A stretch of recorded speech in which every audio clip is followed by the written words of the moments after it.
In the previous video, we saw that the buck converter can decrease the voltage coming from the PV side, and now, on the contrary, we will see how to increase the input DC voltage by means of the boost converter, also called the step-up converter. In this video, we will show you its electrical circuit and the operation in continuous conduction mode. After the theory, we shall present a simple example to better understand it. The circuit of the simplest boost converter is similar to the step-down converter. We have the PV generator on the left, which is characterized by a certain input voltage Vin, and you might have noticed that the coil is placed right next to it. Once again, the circuit includes a switch with a certain frequency, a flyback diode, and connected in parallel there are the smoothing capacitor acting as a filter and the purely resistive load. So basically the elements used are the same as the buck converter, but the topology is a little bit different. The working principle is that the energy stored in the inductor while the switch is on is later released against the higher output voltage Vout. In this way, the energy is transferred from a lower voltage to the one coming from the PV panels to a higher voltage that is required by the load. Notice that also in this case, the polarity of the PV module is the same as the load. So both PV module and the load have the positive sides connected with the same branch. Let's see what happens when the switch is closed. During the on cycle, the switch short circuits its branch, allowing the current to flow directly to the negative pole of the PV generator without passing through the mesh on the right-hand side of the switch.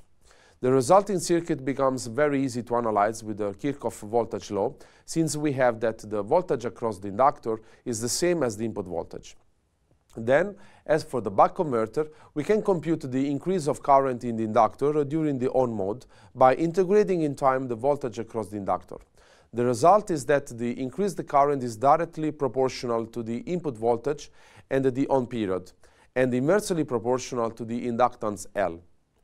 On the other hand, when the switch disconnects the branch that joins the coil to the negative pole of the generator, in other words during the off period, the energy that has been stored in the inductor as magnetic field will add up to the input voltage, and together they will drive the current towards the resistive load. The voltage across the inductor is obtained with the same method of balancing the voltages in this large mesh, and it is equal to the input voltage minus the output voltage, and finally plus the voltage across the flyback diode. However, like for the buck converter, the voltage across the diode requires a very small bias to start conducting the current, and most of the times this voltage is considered to be negligible because it is in the range of 0.4 volts or even less. Hence, only Vin minus Vout remains with which we can express the variation in current, and notice that it decreases during the off mode. In fact, the numerator is negative because the output voltage is higher than the input voltage. Now that we have in mind how the circuit works during on and off modes, we will combine them and build the voltage and current signals during one entire cycle.